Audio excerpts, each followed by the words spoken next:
These regions are all lightning scarred, creating these amazing canyons, mesas, colored, painted rocks. That's alchemy that paints rocks.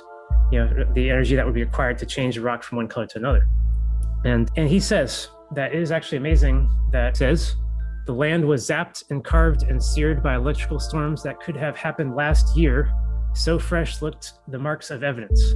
When I heard him say that, and he's a legitimate scientist, he doesn't go into conspiracy lands. I couldn't believe that I actually had a reference point for my secondary discharge theory. And he describes the secondary discharge right here. He just believes that it happens. They call them heretics all the time because they insisted, no, there's just one God, invisible God, created the entire universe, the whole universe, not just our solar system. And he's meddling in our affairs today. And he's leading us from bondage and stuff. So, schism, completely alternate versions of reality and religion and everything hit in this point in Istanbul in the 12th century. 12th century meaning 800 years ago.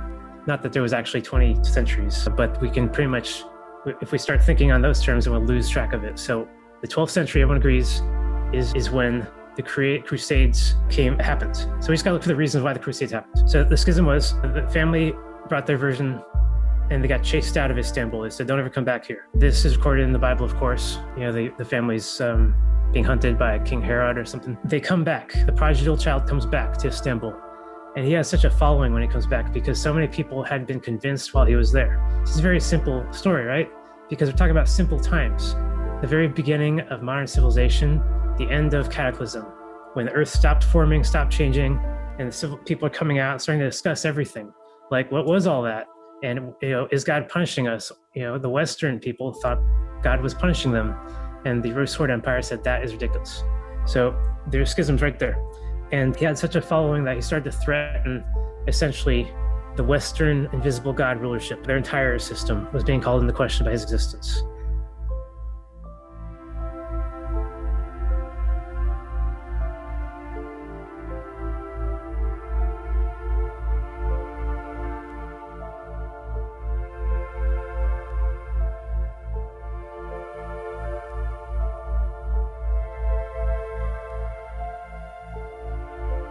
I continued the timeline all the way up until modern times. I went past, the BC era into the AD, and I was like, what is BC? What is AT? What does all this mean? And when did they decide this stuff as being 2,000 years ago and so forth? So it led me directly to Fomenko, Anatoly Fomenko, the mathematician from Russia.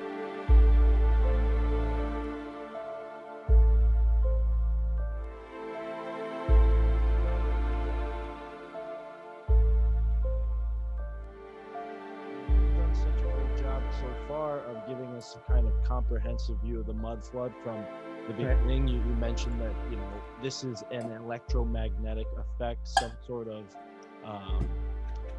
really direct energy weapon. Your theory is that it's these people on Mars. I don't have anything that really would go against that. I mean, it makes sense to me, especially given the nature of the Old Testament, the way you describe, where it's like, no other gods but us, and just listen to us, and it's very contemptful and very controlling, and really the opposite of omnipotence. It feels like they're on Mars and they're like our controlling ex-girlfriend or something, like, hey, you better answer my texts. It is like that. Here, since you asked, let me just highlight one other thing that I want to show. And since you're right, I totally talked about Mudflood and everything else, and it got down to the premise of why this happened. And it's most important to me why. It's more important than what or how or anything else like that, because the primer, they can figure out everything else. It led me on this journey. So let me just go briefly about what I found on Google Earth, if anyone is still watching. Please. I started looking at these locations myself. You gotta look at it yourself. Can't take people's word for it. And I want to see, can I really target Grand Canyon as a lightning scar, or is it really what they say it is, millions, billions years old Colorado River carving through it? Well, first of all, there used to be a river there called the Rio Grande River, which totally dried up now. And on all the old maps, you will not find a Colorado River on the older maps. So I actually was able to find on the older maps, there's no Grand Canyon at all, no details. And you got people traveling through this region saying something else was there. So that's one testimony. Then I looked at it myself and I wanted to determine, can I place the Grand Canyon as a lightning scar and not as a dendritic carving from water? So you see, it's a very unique kind of location, right? It's very deep, 1 mile deep, and very flat, which right away tells you that this is not even, it's not even erosion. Some erosion is not happening, other erosion is too much. So that can't be it. It can't be even erosion. Something else. Maybe it was a river that was extremely active or something. Okay, so I got to find clues that describe the Grand Canyon as a lightning scar and not a river. I found one. Actually, I found one this morning.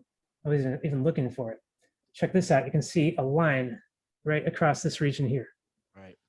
And there's the river. So why would this line form? You start to ask this question: why would a crisscross line form in a river region? And then the only explanation possible is it's not what we think it is. It's a coincidence. Which leads to the next question: can I find another one? Yes.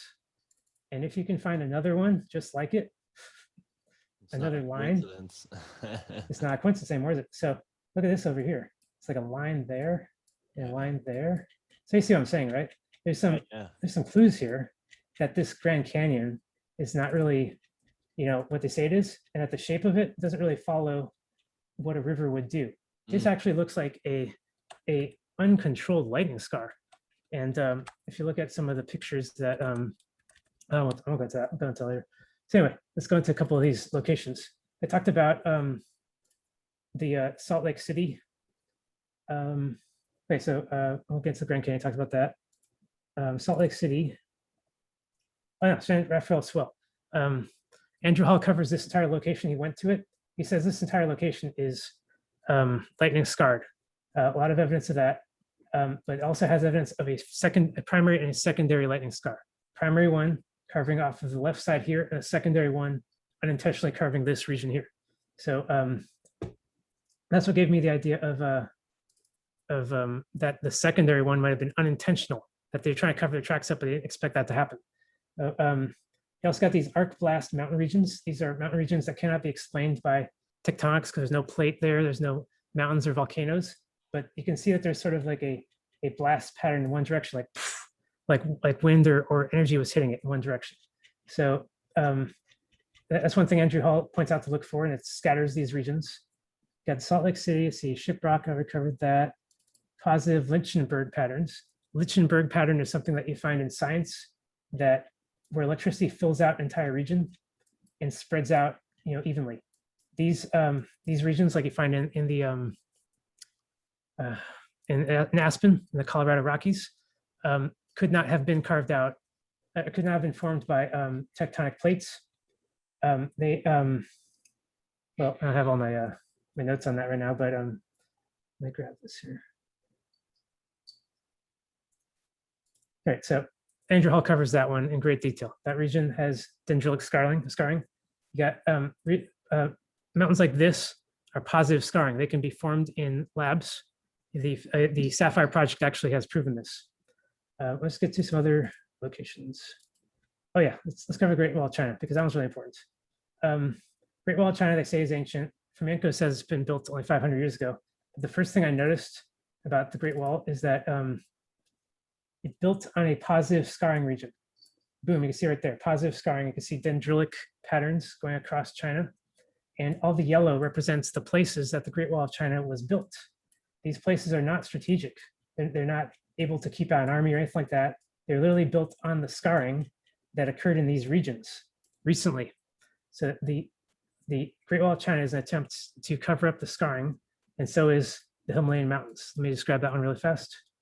Himalayan mountains, which again does not appear in ancient maps of India, is this entire region right here. You can see that sort of swept. It has dendritic scarring again all over it, pattern scarring, and not enough water to cause it, not enough equal erosion, nothing like that. You also have crisscrossing points. I marked a couple on there. And they have regions set up all along the mountains saying they're ancient sites, ancient Buddha statues built by Jesuits from thousands of years ago. Now these are attempts to cover up this lightning scar in this region. So Himalayan mountains, they have to say that the plate boundary goes all the way up into the Himalayan mountains just to explain them at all. They have no explanation for the Himalayas. Great, covered that up. I think I'm almost done. Just gonna see what else I got here. Yeah, wow. I mean, the evidence is definite. When you say dendritic, people should imagine like the same pattern that like plants make, you know, where you Yeah, see water it and plants, branching exactly. off. Yeah. Yeah, And I it got is this. very Yeah, I got this. obvious when you point it out here with the map that there's something going on. Yeah, I wanted to get to this map because once you see it, it's like, oh my God, it's right there. I'm gonna put this in my video, and I realize I have to cut a lot of this down. So we got this location called Mount Masada in Israel. I've been there, and the ancient Romans apparently killed a bunch of Jews on the top of Masada. The story makes no sense on its face. This location seems to be recently formed, and it's also called, it has mesa in the word for it. Now, mesas are not found everywhere on Earth. They're only found in certain locations, and they have lightnings in those locations. I'm sorry, in the Sapphire project, they've been able to demonstrate that those locations with the mesas, with the flat top mountains, could only have been created through a combination of positive and negative lightning scarring, that no other force on Earth can do that kind of thing. So mesas are extremely unique. And anytime you see them, that you have to basically question, how they were formed. So the Middle East region obviously has a lot of lightning scarring in it. Saudi Arabia region, started looking at it. There's ancient sites. There's all kinds of formations that no explanation by geologists of how they were made, that kind of thing. And Africa, yeah, there's a lot to cover here. I'll leave it at that. That's enough for the map. Wow.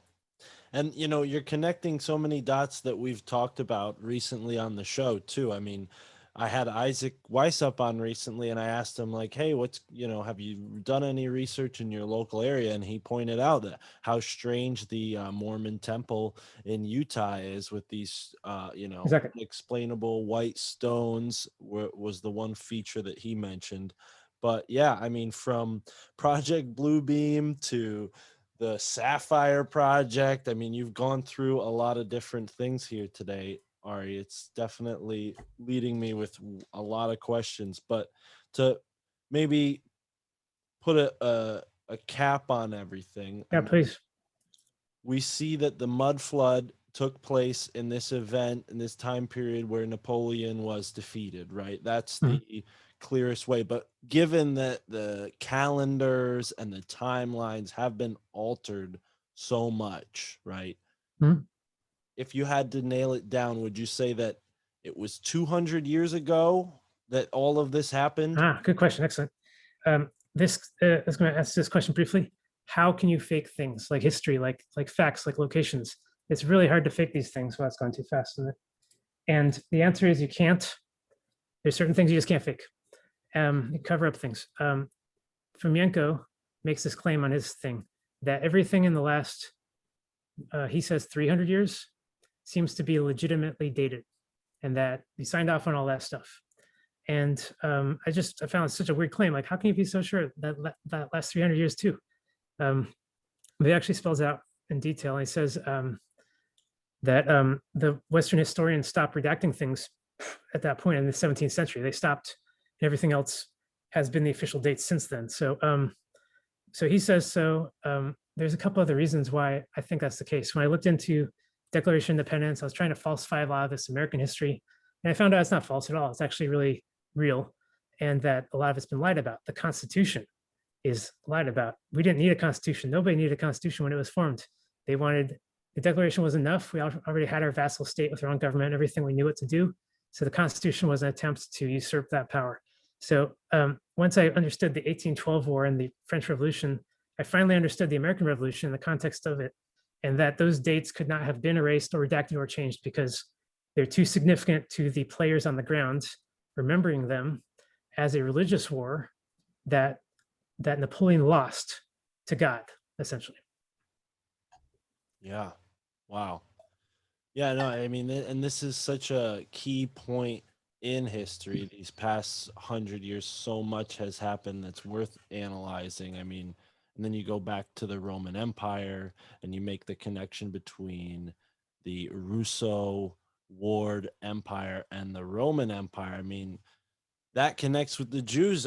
From what I've researched about Josephus, the Romans were very connected to the trials and tribulations of the Jews, and all of the history of the Jews is very connected to the Roman Empire. And yeah, I mean, there's so much more to go down, folks. Yeah. If you want Yes. to see all of this information firsthand, I recommend going to paradigmthreat.net, because Ari does a great job of presenting this information visually.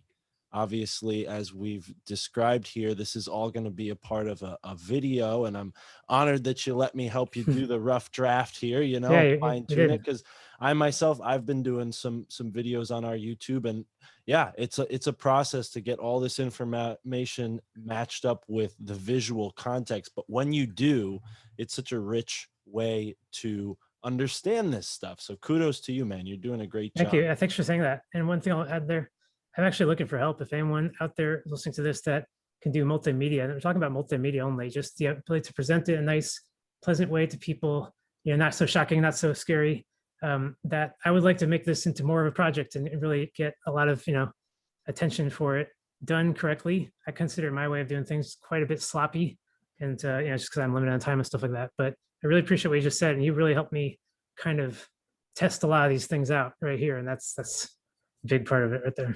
Absolutely. So tell folks, other than paradigmthreat.net, where can they go to follow up on your work and show you some love and support if they got the money to do so? Well, my timeline project, which you can find on paradigmthreat.net, is my only Patreon project, and that is to make a human history timeline from the first memory until modern day. So that's a project. We're trying to fund it and find people to do that. Definitely looking for help in that project. Also looking for help in general on Paradigm Threat. If you want to just check out our team and our discussions and our debates and all that, go to our Discord. Discord links right there on the website. And we have a lot of people, we're getting a lot of people these days, and we're very friendly. Just come in and talk to us, because we'd love to see you there. So absolutely. And of course, folks, if you know altmediaunited.com, Ari is there as well. All the links are featured there, so check him out. And Ari, man, I'm just blown away. I feel like when you get going, it's hard to jump in with a question. So what we're going to have to do is we're going to have to do like a review where I come in with some prepared questions, because this was a little different. This was more of a presentation, but definitely want to have you back on for more of a Q&A back and forth dialogue in the future, man. Yeah, just like that last one. You guys totally schooled me on, or questioned me on Saturn. I was like, oh my God, questions. It was intense. It was awesome. I really appreciate that one. And since then, that's come up a lot. I mean, I don't want to give the cat or let the cat out of the bag too much, but I know you and Dan Unaki from Rising from the Ashes are planning on connecting some of that Birkeland current stuff to the Bach Saga story, right? We recently did an episode on the Bach Saga. I think the Bach Saga is super interesting, and I'm curious to see how it fits into all the work you've been doing, because that's that's another one of these threads that just leads to so much more. And I mean, we didn't even use the word Tartaria, but to kind of wrap it up, would you say that Tartaria is the Russo Ward Empire? I don't mean to generalize things too much, but would that be fair to say? And the answer, and the reason is so simple. It's because the Westerners called it that. Barbaria in Africa and Tartaria in the East. It's because they didn't like either region. So yeah, in all the maps you'll see Tartaria, but we can't see Russo Ward Empire maps. They've all been erased. They're in that 50-mile underground, reservoir of artifacts that the Catholic Church has over there in Italy. If that rumor is true, 50 miles of artifacts. Yeah. Wow. Well, bravo, man. Please support Ari on paradigmthreat.net, and of course on Patreon, because we got to get that timeline nailed down. Yeah.